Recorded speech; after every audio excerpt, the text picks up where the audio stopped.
Hello everyone, Happy New Year. Today's beverage of choice is a chamomile tea because I already had my coffee today, and it is in this beautiful mug that I made myself earlier this past spring. I usually don't use this cup for drinking hot drinks because there's no handle on it, but it has cooled considerably since I first made it, so it is now like a perfect hand warming temperature. When I was originally planning this video, I was gonna flesh out talking points and like things that I wanted to say, but I decided I wanted it to be more of like a podcast style video. So if you have chores you need to do around the house, you can just set me to the side. I'm just gonna be yapping away. The first part is gonna be reflections on the past year. The second part is gonna be goals for the new year, habits, manifestations, etc. And then the last section is going to be the future of this channel, my thoughts on social media, what I want to focus on and kind of bring into this year. If I look this way, it's because my laptop is right here and this is where I wrote all my New Year's goals and resolutions down. So yeah, Happy New Year. It is officially 2025. As I'm filming this, it is January 10th, so it's been a while since the new year has started. I'm also gonna be knitting. I started this skinny scarf yesterday. I just randomly got an urge yesterday to start knitting again, and so I found a tutorial on how to make a striped scarf. I've been very into the blue and brown color combination lately, but I do wish that this blue was like closer to a baby blue, because right now this combination is kind of giving like Ravenclaw cosplay. But I'm just using the yarn that I had lying around my house, so if this turns out good, I might make another one, perhaps in like a mohair. We shall see. I'm a big believer of manifestations and affirmations, and I'm always looking for different tools and things to help me manifest my goals and my dreams for my life, so I quickly want to thank Intel for sponsoring this portion of the video. The idea of manifestation has been very popular on the internet for quite some time now. I think it's very easy to envision your dream life through visuals. I personally like to create a vision board every year, but I think something that can be even more powerful is reading and hearing what your dream looks like through the power of a story. There's been a trend going around where people are actually manifesting their dream life through narration with the help of AI tools. It doesn't hurt to have a little help brainstorming or finding the right words to put your dream life into the form of a narrative. The computer I'm using here is the ASUS Zenbook S14, which is an AI PC powered by the Intel Core Ultra processor. A lot of the creative programs that I and a lot of other professionals use, like Adobe Photoshop and Premiere Pro, have really helpful AI tools like generative fill and auto captions. These AI features tend to take up a lot more processing power. Having a computer that is specifically designed to support these kinds of programs has not only helped my creative flow, but also just cut editing time. This laptop is also super sleek because it's made with ceruleum, so it's very light and thin while also being very durable, and it has an all-day battery life, which is perfect for taking to cafes, especially if you don't know if there's any outlets. Like I said, 2025 is going to be a year where I'm learning to trust myself, and I think having the right mindset and tools is a really great place to start. So whether you are starting a new career, diving into creative endeavors, or are just simply looking for some new tools to help streamline your workflow, check out the new ASUS Zenbook S14 and take your passion to the next level. Usually every year I pick a word to define what I want the theme of that year to be, and this past year of 2024, my word of the year was fearless. It was a year that I was planning on doing some things that I thought were pretty scary, such as graduating college, going on my first solo trip, going on a trip with complete strangers. Those were kind of like the big ones, but in general, I just kind of wanted it to be a year where I had the audacity to do all these things that I said that I would and that I had always wanted to do. I think for me, it was a big year of kind of proving to myself that I can follow through with the things that I say I'm going to do.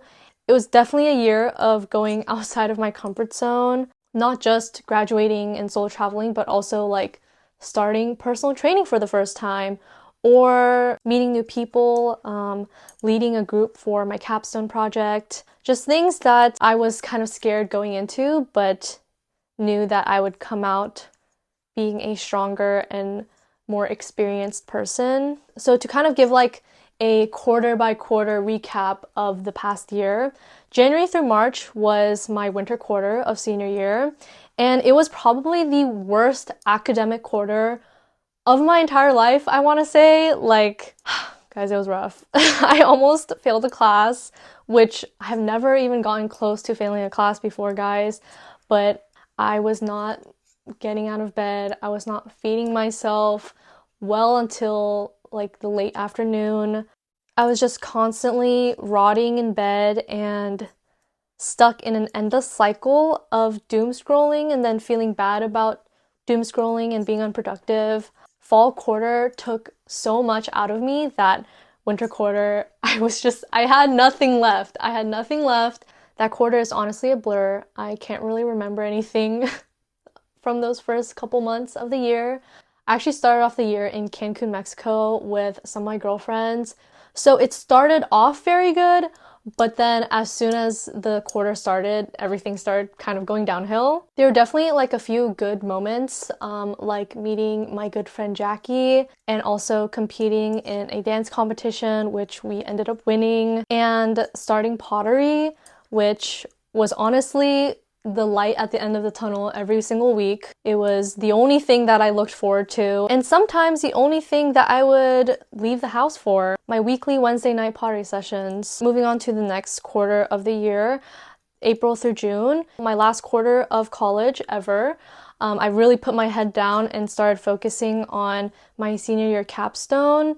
I really did pour out a lot of my time and energy into the project, which I think came out really well. It was very challenging, but I also learned a lot about myself as a leader, as a student, and it really pushed me to think about how my knowledge and the work that I have done can be applied in a real life setting beyond like the superficial grade. Graduation was honestly very anticlimactic, but it really did feel surreal getting to have an actual graduation because I graduated high school during the pandemic and I didn't really get a graduation. I say graduation was anticlimactic for me, not necessarily because of the graduation itself, but I didn't really participate in any graduation festivities. Like, no one around me was hosting grad parties. I didn't really have a week where I just like went out all the time, hanging out with my friends. It just kind of felt like the end of any other year. It feels a little sad to say this, but excluding my first year of Zoom University, I feel like my senior year of college was the most stressful and also kind of like the least fun of my college years. Like, there were definitely a lot of fun moments throughout it, but compared to my junior and sophomore year, I feel like I definitely wasn't as spontaneous. I didn't really hang out with my close friends as much. There were just a lot more like high stakes moments that I felt really challenged in. And because of that, I did definitely grow a lot as a person. I don't know, I was just like kind of envisioning my senior year to be really fun and like the senior year that I never got when I was in high school, but it just didn't end up being like that. And so in some ways, I think I was a little disappointed at the end of the year. There are people that say that college is the best years of your life, and I feel like that is a lot of pressure for such a small fraction of your life. Moving on, graduation, it came and went. After graduation, I felt so free. For the entire month of July, I kind of just hung out, enjoyed my summer. I didn't really go anywhere or do anything too exciting, but it just felt so good to relax for once, to enjoy my Seattle summer. I had a lot of lazy chill days at home. It was honestly just a time of much needed rest after a busy and stressful academic year. And it was also a really exciting time because I was preparing to travel around Asia. I went to Thailand with a group of my subscribers as well as one of my other content creator friends, Dustin. That trip is still to this day like one of the most exciting and like I can't believe I did that moments of my life. That week alone was so memorable and honestly probably one of the highlights of my year. Immediately after that, I also solo traveled for the first time. I went to Vietnam for about 10 days. I went from Hanoi all the way to Ho Chi Minh City.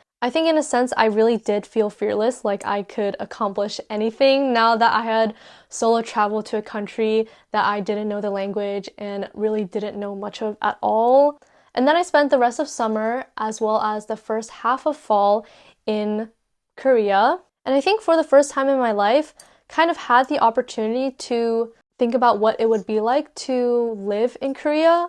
I was in Korea for nearly 3 months, which gave me plenty of time to kind of settle into my own routines, make new friends, but also deepen those new relationships. And at the end of October, I was actually quite sad to leave Korea because I think at that point, Korea had started to finally feel more like home.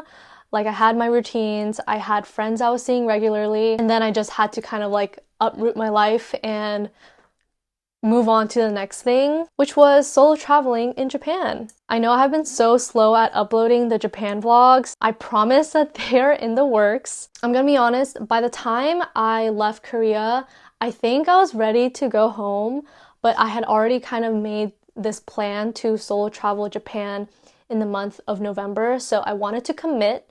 In hindsight, I think 3 weeks was a little bit too long, especially as a solo trip. I don't regret it at all. Getting to solo travel around Japan for 3 weeks was such a surreal experience. I ate so much good food, saw so many cool things and places, met some pretty cool people too, but it was also kind of one of those things where I look back and I'm like, I can't believe I did that. Like, I really just traveled around Japan by myself with minimal planning. I feel so lucky to have been able to do that. But at the end of it, I'm not gonna lie, I was ready to come home because not only had I been solo traveling for 3 weeks, I had been away from home for almost 4 months, and I really just missed home, my friends, my family. I think I would have felt very differently about coming home if I hadn't already been away from home for 3 months, but because this was the tail end of my trip, at the end of it, I was like, yeah, I'm ready. Japan was great, but I'm ready to go home. Which leads us to Thanksgiving. I went down to Oregon to see family that I haven't seen in close to 10 years, which was also a surreal moment in itself. Getting to see cousins that I have never met before. I think the holidays can be a really tough time for a lot of people, but I'm so grateful that for me it was a time of rest and reconnection, which finally leads us to the end of the year, December, and I guess January now. I got a new job. I started a part-time job around 2 weeks after I came back from Japan. I realized I'm just the type of person that always needs to have multiple things going on to be happy and satisfied. I've been working there for about a month now, and I really enjoy it. I love my coworkers. I love the perks that I get. It's just a part-time job, something that will give me a little bit of structure in my weeks and also a little bit of money because I did spend a lot of money when I was away for a good chunk of the year. And besides this new job, December was a really slow month, kind of getting into this new rhythm of post-grad life, which finally leads us to January, where we are today. That took a lot longer than I thought it was going to take. But yeah, overall, I think coming into the new year, I place a lot of expectations on the things that were going to be happening, like the end of my senior year, graduation, traveling, all these different things. I kind of expected them to be very life-altering and, I don't know, very transformative, I guess, but they ended up just kind of being experiences that enriched my life, things that allowed me to meet new people and learn new things. Solo traveling was exhilarating, but also a lot lonelier than I expected. I think overall, I just had a lot of really high expectations for how I would feel at the end of the year, how I would feel after doing certain things. And then when my expectations weren't met, I would be a little bit disappointed, even though I felt fulfilled and challenged in my own ways. I honestly don't know how to explain this without sounding super vague. Yeah, I don't know if that made sense, but moving on to the second part of this video, I'm gonna try and keep things more concise because I have already been talking for a very long time at this point and I don't want this video to be 2 hours long. As I was reflecting on kind of this past year and what I also want for this upcoming year ahead, I was thinking about what I wanted my word to be, since last year it was fearless, and I decided that my word of the year would be trust. To trust the process, to trust myself, to trust that everything will work itself out and that everything will be okay. And instead of being overly anxious and trying to control everything that might potentially happen, over the past year, something that I really have come to learn, and I'm honestly still learning, is that sometimes you just need to trust the process. Trust that the thing you're doing every day is building towards a greater goal, even if you might not see the results or desired outcome immediately. I've separated my goals into kind of habits and manifestations. The habits being things that I kind of have complete control over, versus my manifestations, which I don't have complete control over and am okay if they don't happen or don't happen in the way that I expect them to. My first habit goal that I honestly don't think is too unrealistic is to journal and read every single day. Obviously, it's okay if I don't do it every single day, but the goal is to make this a daily habit. Last year, my goal was to read 12 books. I ended up reading 14, and so this year my goal is to read 20 books. Currently, I've been using this little habit tracker thing to keep track of some of these daily goals I want to achieve. I've already missed a day of reading and journaling, but my intention is to make these things daily habits. If I only have time to read 10 pages and journal one thing I was grateful for that day, that is enough for me. Kind of in the line of trusting the process. I'm not expecting these things to radically change my life by the end of the year, but I want to continue building on habits that I will hopefully carry out with me throughout the rest of my life. Being more intentional with these two things over the past year, I've seen how beneficial it's been for my mental well-being, but also just for my life in general. My next goal is to watch films regularly, specifically to watch 50 movies by the end of the year. I say this because I never really grew up watching a ton of movies. I feel like out of all the creative mediums that exist, I probably get the most inspiration from movies and films. I also genuinely enjoy watching movies. It just feels like a big time commitment, when in reality, I probably scroll for more than 2 hours throughout the week. So I definitely have the time to set aside to watch a movie or two. And I got an AMC Stubs A-list membership recently, which I think is obviously like a financial incentive for me to watch movies.